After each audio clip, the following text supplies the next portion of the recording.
자, 오늘 여러분들과 함께 나눌 말씀의 제목은 세상의 수치와 그리고 믿음의 수치라고 하는 제목을 제가 잡아봤습니다. 왜 세상의 수치와 또 믿음의 수치라고 하는 제목인지 이것을 후에 가서 함께 나누도록 하겠습니다.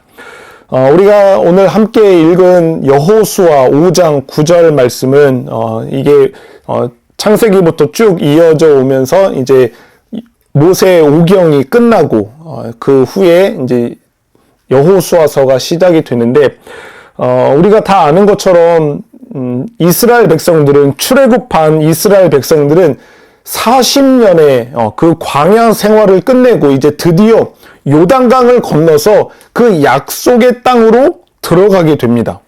하나님의 법궤, 하나님의 법궤를 맨 그 사람들이 앞장서서 그 요단강을 가르시는 그 하나님으로 인해서 모든 이스라엘 백성들이 하나도 빠짐없이 안전하게 그 깊고 넓은 요단강을 건너게 되었습니다. 요단강을 건너온 이스라엘 백성들에게 하나님께서는요, 부싯돌로 칼을 만들어서 할례를 행하라고 명령을 하십니다.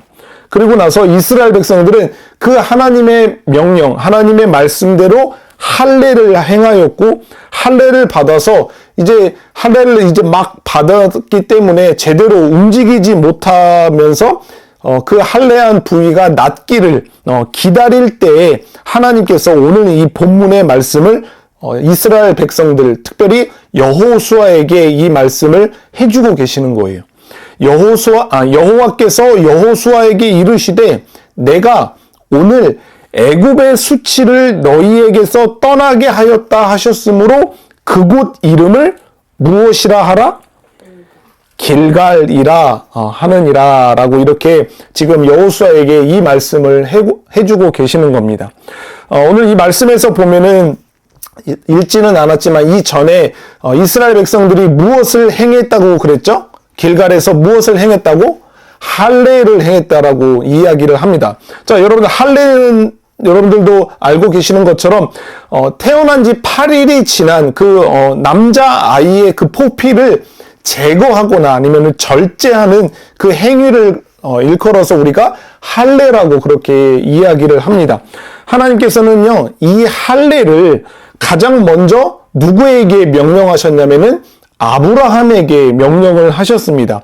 우리가 찾아보진 않겠지만 창세기 17장 10절과 11절에 보면은 이렇게 하나님께서 명령을 하십니다.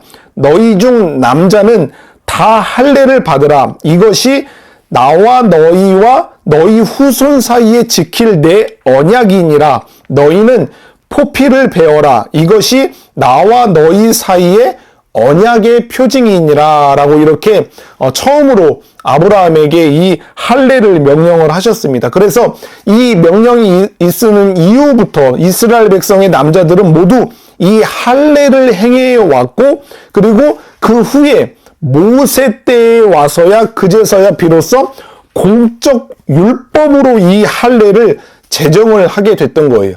그러니까 아브라함의 때부터 계속해서 할례를 행해왔지만 그 이후에 모세에게 명령을 하셔서 이것을 율법으로 제정을 하신 것이 되게 된 것입니다.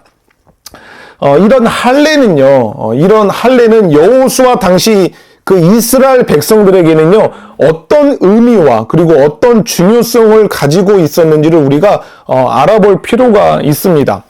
이 할례는 하나님과 그리고 아브라함이 맺은 언약, 그 언약을 기초로 하고 있는 거예요.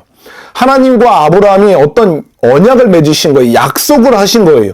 그런데 그 약속을 기초로 해서 이 할례를 행해라고 하신 거고, 그래서 이 언약의 표징이 되는 게, 표시가 되는 게 바로 이 할례라고 하는 거예요. 언약을 맺어서 그것이 눈에 보이는 표시로 준 것이 바로 할례라고 하는 거예요. 그렇기 때문에 이 할례를 받은 사람에게는요, 하나님께서 이 할례를 이스라엘 백성들이 받았다. 그래서 그 몸에 이 할례의 흔적이 있다라고 하는 것은 하나님께서 그들의 하나님이 되고, 그럴 뿐만 아니라 그들은 하나님께서 택한 백성이 되어서 오직 하나님만을 경배하는, 오직 하나님만을 예배하는 사람이라고 하는 것을 알게 하는 의미가 있는 거예요.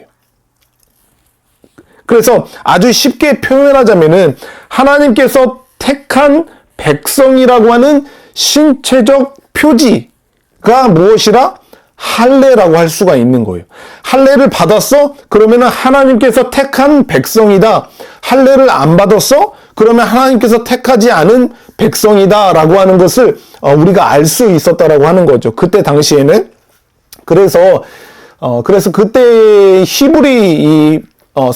히브리인들이 사는 이 사회에서는요, 이런 할례를 받지 않은 사람들을요, 굉장히 무시하고, 그리고 굉장히 경멸했을 뿐만 아니라, 심지어는 그들과 할례를 받은 자들과 할례를 받지 않은 자들이 만나거나, 아니면 결혼을 한다거나, 어떤 교제를 하는 일을 일절 금지를 시켰어요.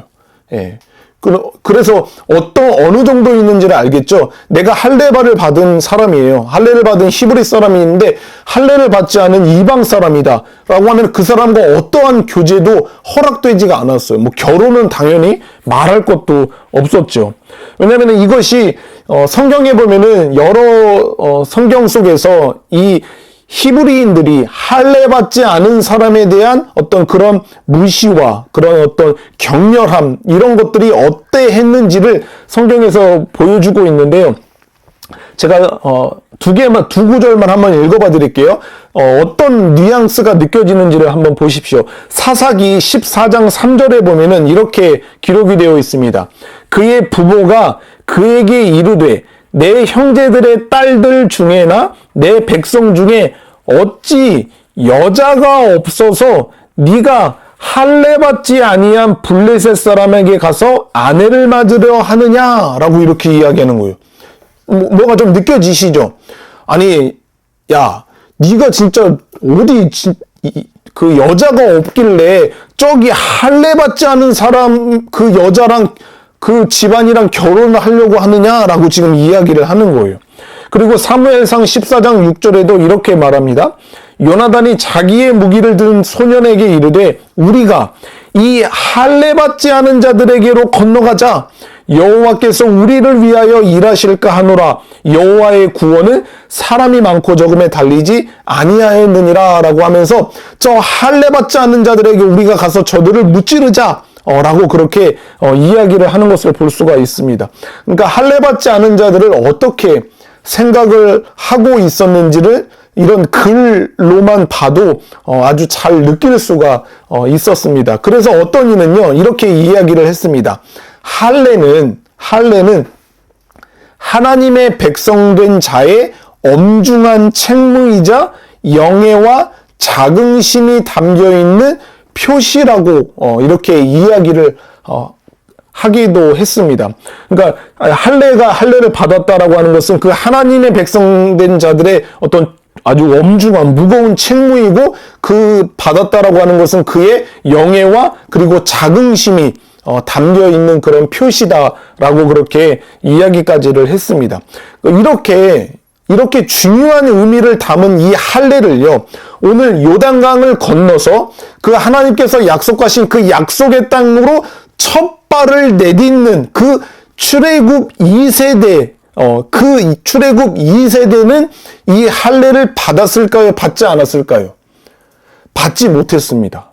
이렇게 히브리인들에게, 유대인들에게 할례가 중요한 의미가 있었는데도 불구하고 이 출애굽을 하고 나서 그 출애굽 2세대들은 지금 하나님이 약속한 그 요단강에 첫 발을 내딛었어요.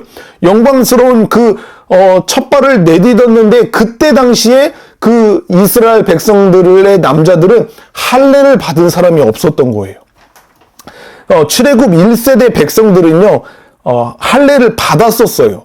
그러니까 출애굽했을 당시에 그 사람들은 할례를 받았는데 이들은 요단강을 건너기 전에 모두 다 죽었어요. 하나님 앞에 범죄하였기 때문에 하나님께서 그렇게 약속을 하셔서 그들이 요단강 약속의 땅을 도착하기 전에 그들이 모두 죽을 거라고 하나님께서 약속을 하셨기 때문에 그들은 모두 다 죽었고, 그리고 출애굽할 때 20세 미만, 20세 미만의 남자라든가 아니면은 출애굽하고 나서 이 요단강을 건너기 전까지 그 가나안 땅에 들어가기 전까지 무려 40여 년의 세월을 보냈잖아요. 그 40여 년 세월 동안에 광야 생활을 하는 동안에 태어난 사람들, 이 사람들도 할례를 받지 못했던 거예요.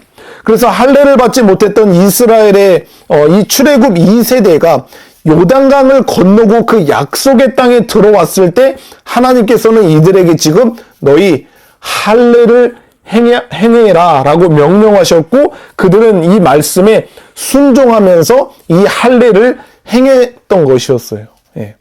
여러분들 지금 이렇게 아주 간단하게 요단강을 건넌 이스라엘 백성들이 할례를 행했다라고 그렇게 이야기를 하지만요. 하나님께서는 이 요단강을 건너서 지금 가나안 땅에 들어온 이스라엘 백성들에게 할례를 행해라고 명령하셨던 것은 사실 좀 이렇게 객관적으로 보면은 얼토당토 없는 일이었어요. 왜냐하면은 가나안 땅에는 무서운 이방 민족들이 잔뜩 살고 있었거든요. 그런데 지금 이스라엘 백성들이 그 땅에 들어갔어요. 그러면은 그 이방 민족들이 눈에 쌍심지를 키고 지금 이스라엘을 막 쳐다보고 공격하려고 막 그러고 있는 때이거든요. 그런데 이 할례를 행했다? 할례를 행하면 어떻게 됩니까? 움직일 수가 없어요, 제대로. 거동을 제대로 할 수가 없는 상황이 며칠 동안 지속이 됐는데 그러면 그때 만약에 누군가가 공격을 한다고 해보세요.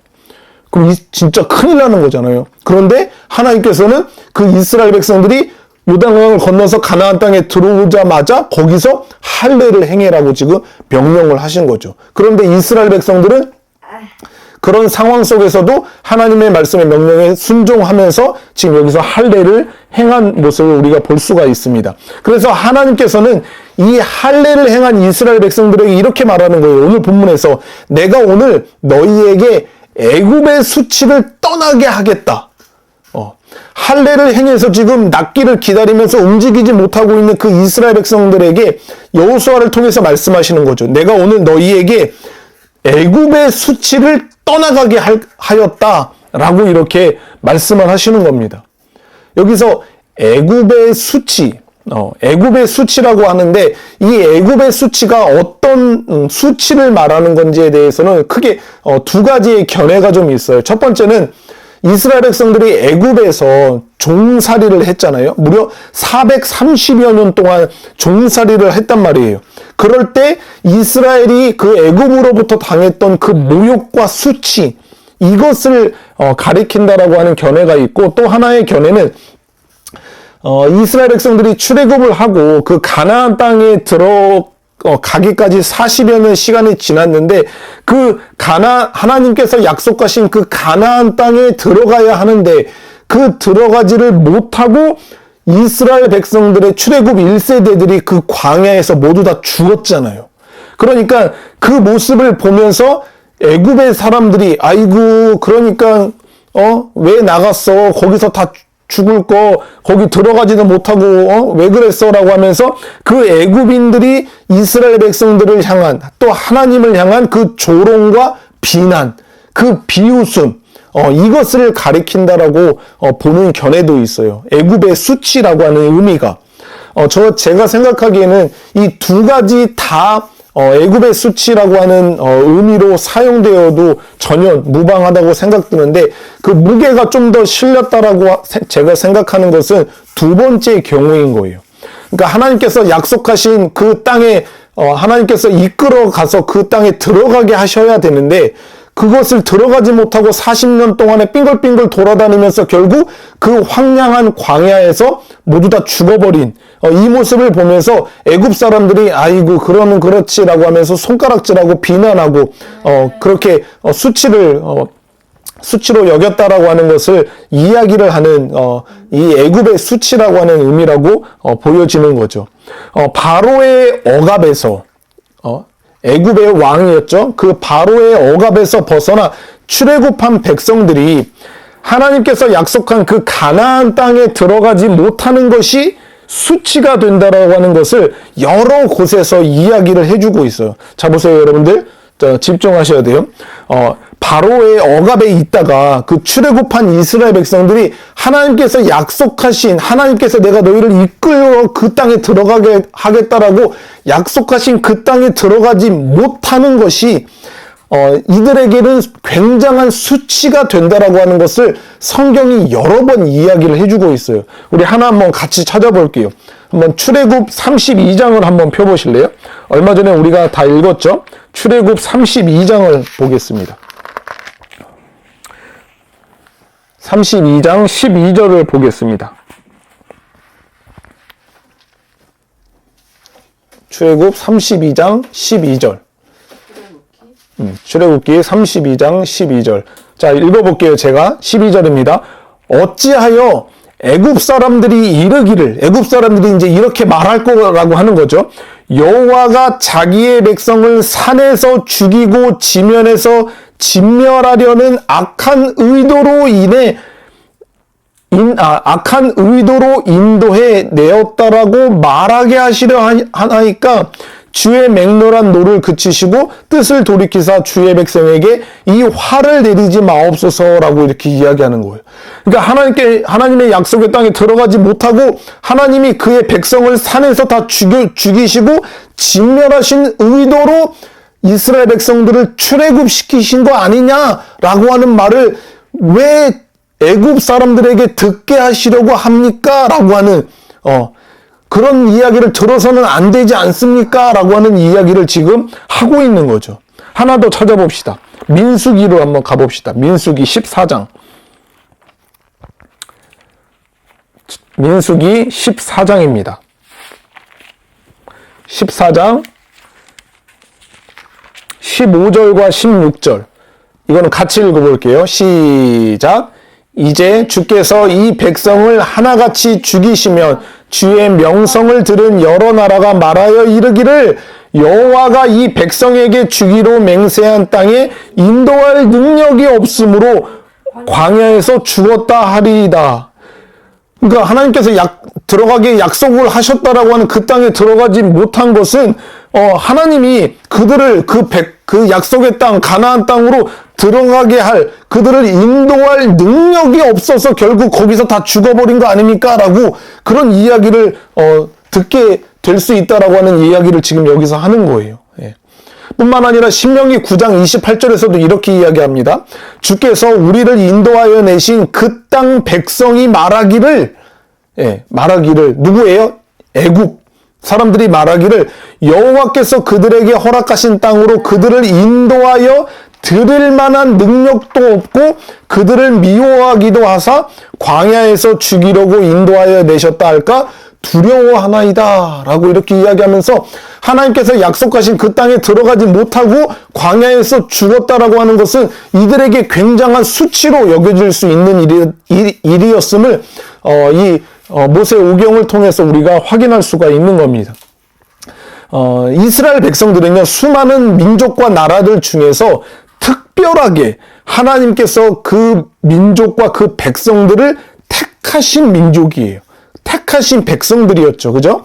그런 이스라엘 백성들이 400년이 넘는 기간 동안에 이방인의 압제 가운데서 온갖 모욕과 수치를 겪으며 그 나라의 지배 아래 그리고 억압 가운데서 살아야 했었습니다.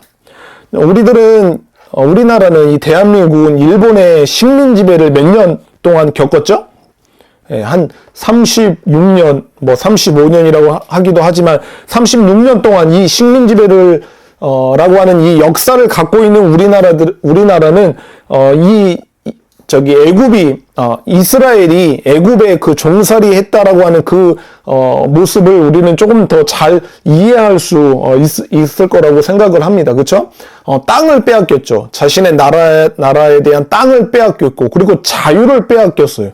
그리고 그럴 뿐만 아니라 우리가 사용하는 말, 이 우리말도 우리가 빼앗겼었죠. 그리고 그때 당시에는 이 창씨 계명이라고 해서 당시에 사람들이 가지고 있던 부모로부터 물려받았던 그 이름도 이렇게 쓰지 못하게 해서 너는 뭐 사키코라고 해, 너는 뭐 유미코라고 해라고 하면서 일본 이름으로 쓰이게까지 하는 이런 수치와 억압을 우리나라가 겪었었죠. 그래서 우리나라는 일본의 36년간 지배를 받았지만요, 이스라엘은 애굽에 몇 년 지배를 받았다고요? 430년이라고 하는 기간 동안에 지배를 받았어요. 종살이를 했던 거예요. 그러니까 얼마나 정말 심했겠어요. 그게 그런 마음들이. 그럴 뿐만 아니라 더 나아가서 이렇게 오랫동안 애굽의 소나기에 있던 그 이스라엘 백성들을 내보낼 것을 바로에게 모세를 통해서 바로에게 이야기하라고 하셨잖아요. 왜냐하면 하나님께서 이스라엘 백성들을 그 약속의 땅으로 들어가게 하실 것이며 그들이 하나님을 자유롭게 예배하고 섬기게 하시기 위해서 그들을 애굽 땅에서 그들을 내보내라 라고 그렇게 바로에게 이야기하라고 해서 이야기를 했었죠. 그렇게 애굽을 떠났던 이스라엘의 많은 사람들이 하나님께서 약속하셨다라고 하는 그 가나안 땅에 들어가지 못하고 결국 광야에서 죽었다라고 하는 이야기를 들은 이 애굽 사람들과 그 주변에 살고 있던 이방 나라의 사람들은 어떤 말을 그들이 했겠습니까? 아이고, 여호와가 지들의 하나님이라면서 그런데 거기서 다 죽었어? 라고 한다든가, 야, 하나님께서 약속하셨다면서 너희들과 그 땅에 들어가도록 그들을 이끌 거라고 하나님께서 약속하셨다면서 그런데 못 들어가고 그 광야에서 다 죽어버렸네? 이렇게 이야기를 한다든가, 아이고, 좋다고 지들 발로 기어 나가더니 결국 그 험악한 광야에서 그렇게 처참한 죽음으로 죽어버렸네. 아이고, 라고 하는 말을 그 애굽 사람들뿐만 아니라 그 주변 사람들이 그런 이야기를 했을 것 같습니다. 이런 종류의 치욕스럽고 그리고 수치스러운 말은 많은 말들을 아마 이 사람들이 들었을 겁니다. 할례를 받지 못한 많은 이스라엘 사람들은요, 그러니까 지금 가나안 땅에 들어간 그 출애굽 2세대들, 근데 그들이 할례를 받지 못했다라고 했잖아요. 그래서 이 할례를 받지 못하고 지금 가나안 땅에 첫 발을 내디딘 그 이스라엘 백성들은 이 애굽으로부터 들려오는 그 주변 민족으로부터 들려오는 이런 조롱 섞인 말들을 들으며 하나님의 백성이라고 하는, 자신이 하나님의 택함 받은 백성이라고 하는 그 정체성을 잃어버리거나 흔들렸을 것이고, 그리고 이스라엘 백성임을, 하나님의 택한 백성임을 부끄러워하는 사람들도 있었을 것이고, 그리고 하나님께서 약속한 그 약속이라든가 하나님의 그 완전한 능력을 의심하기 시작하는 사람들도 아마 생겼을 거예요. 이런 조롱 섞인 말들을 들을 때. 그래서 하나님께서는 지금 오늘 이들에게 이 할례를 행하라고 명령하셨고, 그 할례를 행한 이스라엘 백성들에게 내가 오늘 너희의 애굽의 수치를 떠나가게 하였다라고 그렇게 말씀을 하고 계시는 겁니다. 우리는 여기서 오늘 우리가 읽은 이 본문에서 성경에 굉장히 아름다운 이 문학적 기법을 사용하고 있는 것을 우리가 볼 수가 있습니다. 여러분들, 애굽의 수치를 하나님께서 애굽의 수치를 너희에게서 떠나게 하였다라고 할 때 그 떠나게 하였다라고 하는 말이 히브리어로 갈랄이라고 하는 히브리어가 쓰였거든요. 갈랄. 그런데 이 갈랄이라고 하는 말은 이런 거예요. 굴려서 보내다. 이렇게 굴려서 보내다라고 하는 그런 의미의 단어가 바로 갈랄이거든요. 그런데 내가 오늘 이 애굽의 수치를 너희에게서 떠나가게 하겠다라고 하는 것은 내가 오늘 그 애굽의 수치를 너희에게서 굴려보내겠다라고 하는 거예요. 그런 의미가 있는 말이라고 하는 거거든요. 근데 이 본문을 보면 하나님께서 오늘 이 말씀을 하시면서 그들이 있는 그곳 이름을 명명해 주시는 거예요. 그런데 그 곳 이름이 뭐라고 했죠, 오늘? 네, 길갈이라고 이야기를 하는 거예요. 그런데 이 길갈이라고 하는 이 지명의 히브리어로 길갈이거든요.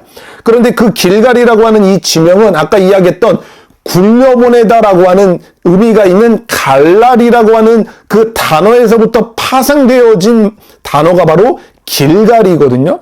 그러니까 성경은 여기서 언어 유희를 사용하고 있는 거예요. 그러니까 길갈에서 갈랄을 말씀하고 계시는 거예요. 예. 이게 여러분들에게는 어떻게 느껴지실지 모르겠지만 이 히브리어를 사용했던 사람들에게 있어서는 이 길갈이라고 하는 곳에서 지금 하나님께서 애굽의 수치를 떠나보내겠다라고 하는 갈랄을 말씀하고 있다라고 하는 이것을 보게 되는 거예요. 우리 제가 비유를 한번 찾아봤는데 이런 것과 비슷해요. 우리가 그런 이야기를 아마 들어보셨을 텐데 가치의 가치 이런 거 들어보셨죠?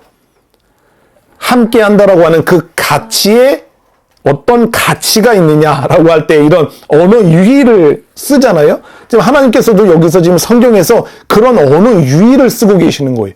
길갈에서 갈랄을 말씀하고 계신다라고 하는 사실입니다. 그래서 제가 오늘 저도 오늘 설교 제목을 정해 보면서 이 언어 유희를 좀 저도 써보자라고 해서 세상의 수치, 세상의 수치와 그것과 같은 의미를 쓰고 있는 믿음의 수치. 이 수치는 다른 수치거든요. 부끄러움의 수치가 아니라 숫자로 나타내는 수치 있잖아요. 이것을 이야기를 하는 거예요. 그 한자가. 그래서 세상의 수치와 믿음의 수치라고 하는 이런 언어 유희를 써서 제가 또 제목을 지어보기도 했습니다. 하나님께서는 지금 요단강을 건너 약속의 땅으로 들어오지 못하고 죽은 그 이스라엘 백성들의 죽음을 목도한 그 출애굽 2세대가 지금 갖고 있는 그 애굽의 수치를 내가 굴려보냈다. 떠나보냈다라고 말씀하시고 하나님께서는 지금 오랫동안 종살이를 통해 이스라엘이 그 겪었을 끔찍한 수치와 모욕을 할례를 행한 그 이스라엘 백성들에게 내가 그 모든 수치를 굴려보내겠다라고 말씀하고 계시는 겁니다. 하나님께서는 또한 지금 할례 받지 못함으로 인해서 자신이 할례를 받지 못함으로 인해서 하나님의 백성이 되는 그 정체성을 의심한다라거나 아니면 하나님의 능력마저 의심하고 있을 그 이스라엘의 그 애굽의 수치를 그들로부터 굴려보내시면서 이렇게 말씀하시는 겁니다. 나는 여전히 너희의 하나님이다. 여전히 나는 너희의 하나님이다 라고 말씀하실 뿐만 아니라 여전히 너희는 나의 백성이다. 그것을 이야기를 해주시는 거고 또한 아브라함과 맺은 나의 언약은 여전히 유효하고 나는 그 아브라함과 맺은 너희의 선조들과 맺은 그 언약에 여전히 신실한 하나님이다. 너희의 하나님이다 라고 하는 말씀을 오늘 이 말씀을 통해서 이스라엘 백성들 할례 받아서 움직이지 못하고 있는 그 이스라엘 백성들에게 이 말씀을 해주고 계시는 겁니다. 여러분 우리가 예수님을 믿고 예수님을 정말 사랑하고 또 예수님을 신실하게 믿으면서 신앙생활 하면서 그렇게 믿음 생활을 잘 하는 와중에 뜻하지 않은 중한 병에 막 암에 걸리거나 이런 중한 병에 걸린다라고 한다든지 아니면은 정말 뜻한 바가 있어서 계속해서 자격 시험과 막 이런 여러 가지 시험을 보는데도 계속 시험에 떨어지는 그런 일을 경험한다든가 아니면은 사랑하는 가족들의 그런 정말 아픔을 겪게 된다라고 한다든가 아니면은 정말 믿음 생활을 잘 하면서 하나님 의지하면서 살아갔는데 뜻하지 않게 큰 어떤 사람으로부터 사기를 당해서 금전적인 손해를 큰 금전적인 손해를 보게 된다든가 아니면은 믿음 생활을 열심히 잘하고 그렇게 성실하게 잘 사는데도 이상하게 그 가난을 면하지 못해. 계속 가난한 생활을 하게 돼. 이런 일들을 경험하게 될 때, 믿음 생활을 잘 하고 예수님을 사랑하면서 그렇게 살아가는 중에도 이런 일을 겪게 될 때, 우리 주변의 사람들, 특별히 믿음이 없는 그런 주변의 사람들로부터라든가 아니면은 그냥 예수님을 사랑하는 거 없이, 믿음 없이 그냥 종교 생활하는 그런 흔히 말하는 썬데이 크리스찬들이 있잖아요. 이런 사람들로부터 우리가 조롱 섞인 말을 혹시 들어본 적이 있으세요? 야, 너 믿음 생활 잘한다라고 하면서 너 그렇게 교회 열심히 다니는데 너희 집은 왜 맨날 그 모양 그 꼴이니? 너 그렇게 예수님 사랑하고 예수님이 너를 사랑하신다면서 근데 지금 네가 당한 그 병은 왜 생긴 거야? 라고 한다든가 이런 조롱 섞인 말을 혹시 들어본 적이 있으신지 모르겠습니다. 너희가 믿는 하나님이 너희를 사랑하신다면서 하나님이 너희를 사랑하신다면서 그런데 너는 왜 그러냐? 너희 신은 전지전능해서 불가능은 없다면서 그런데 왜 도대체 저렇게 수많은 죄 없는 사람들이 죽어가는데 아무 능력을 행하시지 않는 거니? 라고 한다든가 예수님을 믿으면 복 받는다면서 예수님을 믿으면 편안하게 잘 살 수 있다면서 근데 너는 네 꼬라지는 뭐니? 라고 한다든가 야, 너희가 믿는 하나님은 이 정도의 문제도 해결할 수 없니? 좀 기도해봐.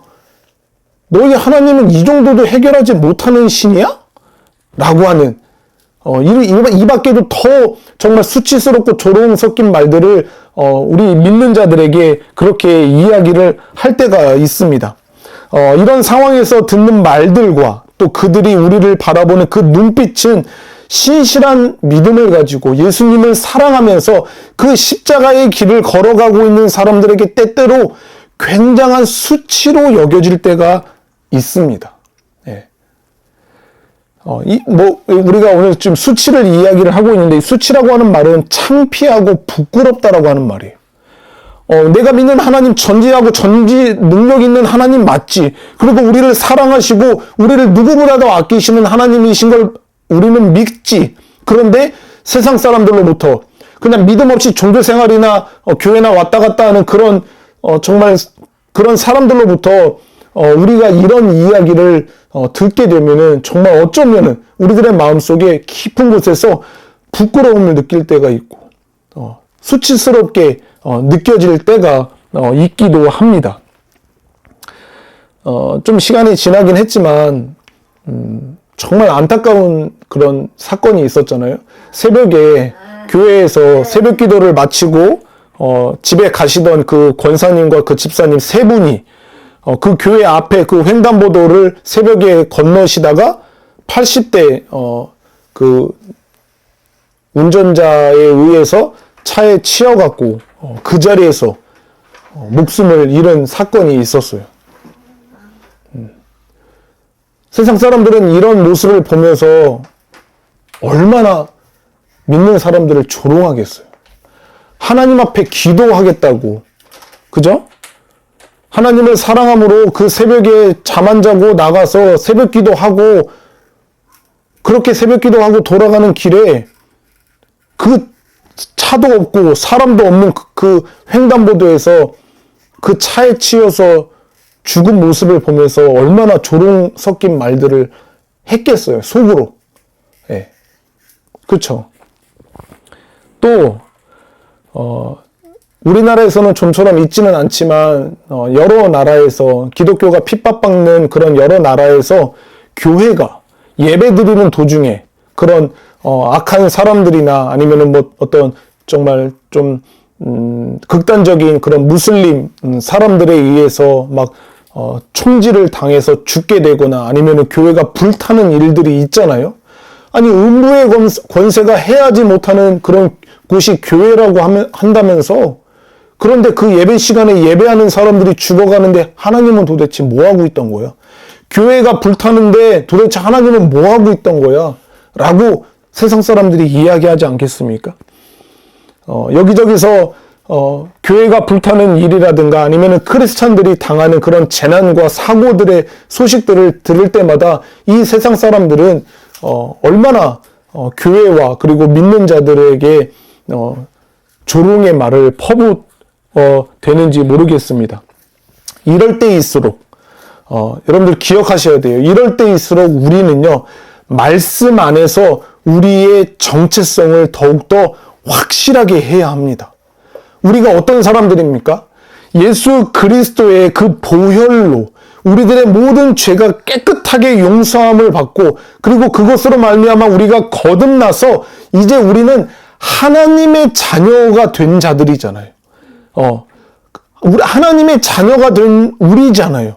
이것을 우리는 말씀을 통해서 늘 확인하고 점검하고 확신을 가져야 되는 거예요.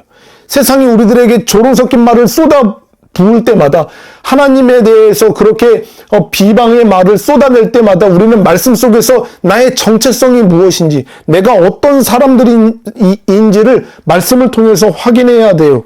뿐만 아니라 그 누구도, 그리고 그 무엇으로도 하나님의 자녀된 우리, 예수 그리스도의 보혈로 우리가 그 믿음으로 말미암아 하나님의 자녀가 된 이 사실을 누구도 그 무엇으로도 끊어버리거나 흔들 수 없다라고 하는 것을 또한 우리는 말씀을 통해서 확실해야 됩니다.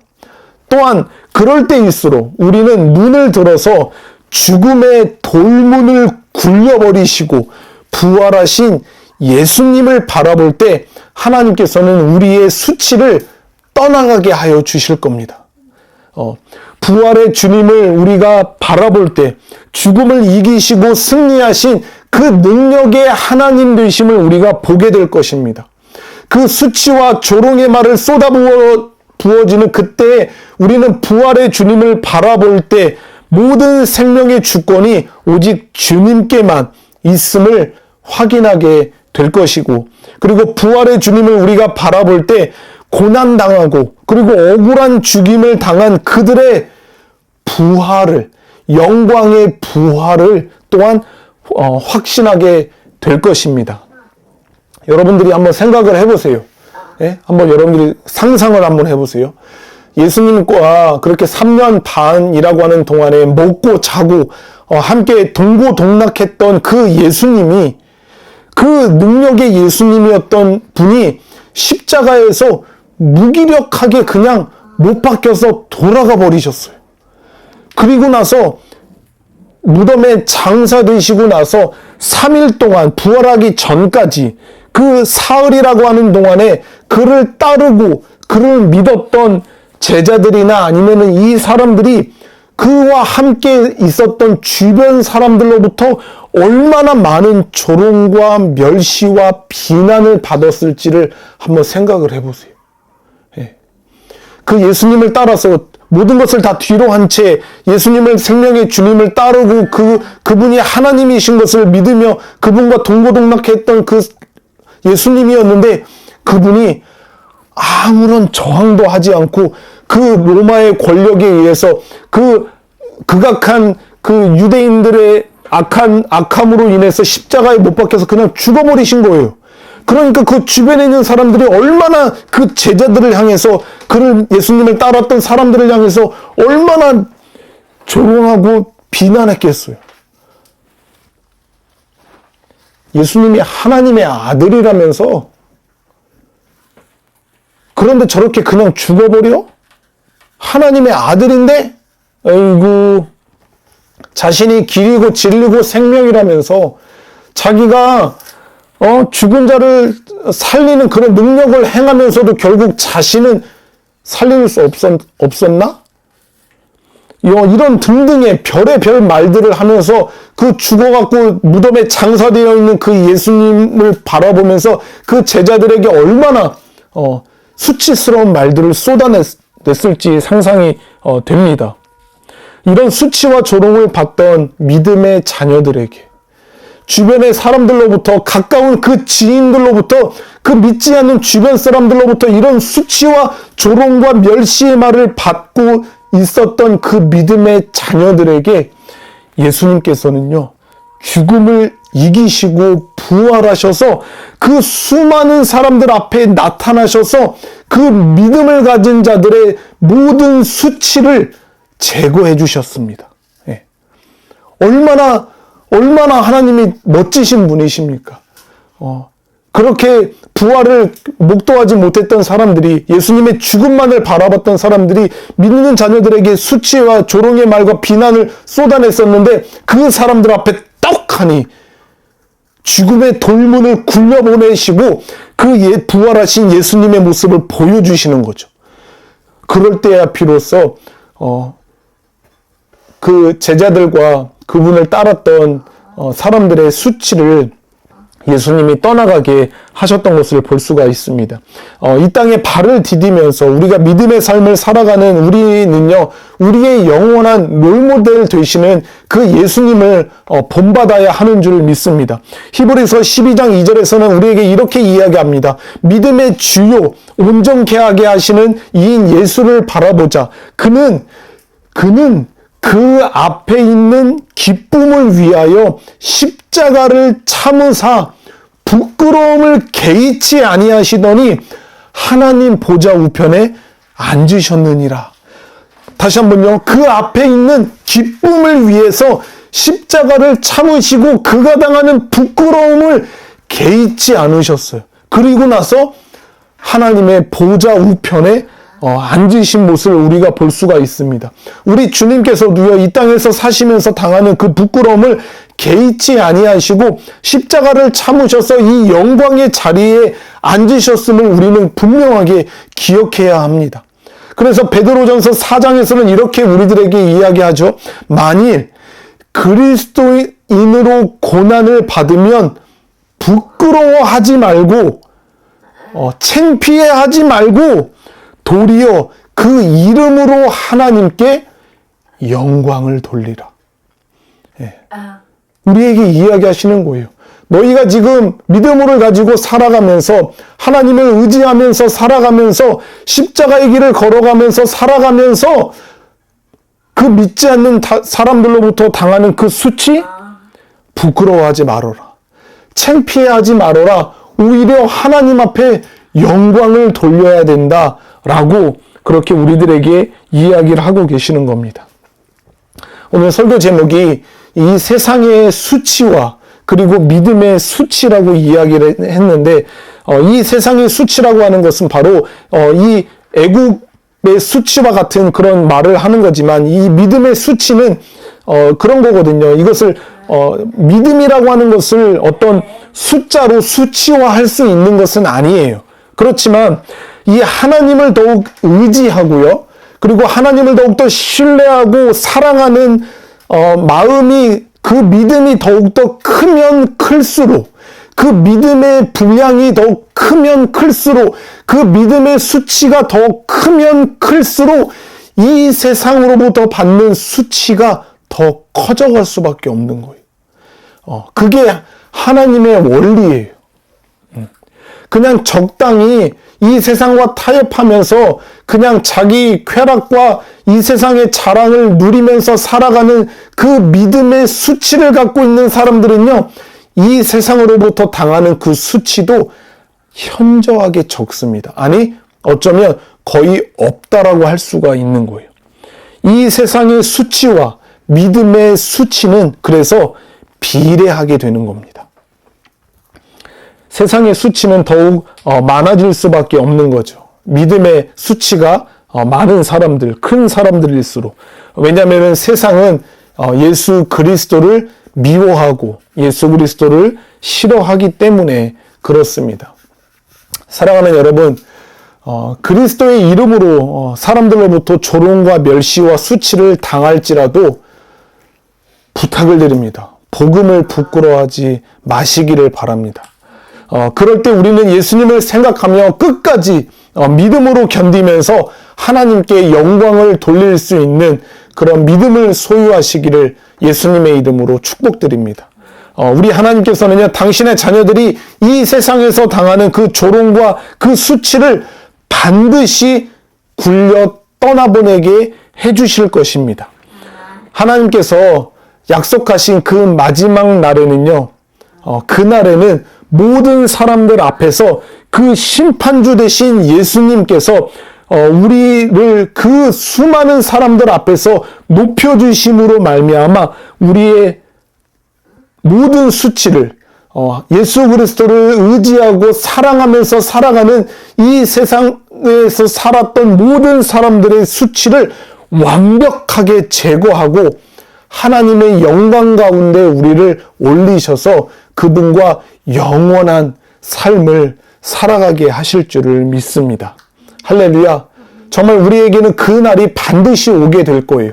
하나님은 이 땅 가운데서 믿음을 가지고 살아가는 우리들에게 이 세상의 수치를 제거해 주실 때가 있고, 그리고 감소시켜 주실 때가 있지만, 그러하지 않을지라도 하나님께서 약속하신 그 마지막 그날에는 우리를 가장 높은 곳에 우리를 올리시고 우리를 인정해 주심으로 말미암아 이 세상으로부터 받았던 모든 수치를 그날에는 완벽하게 하나도 남지 않고 우리들의 모든 수치를 다 제거해 주실 줄을 믿습니다.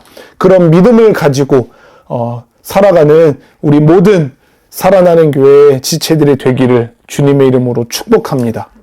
아멘, 아멘.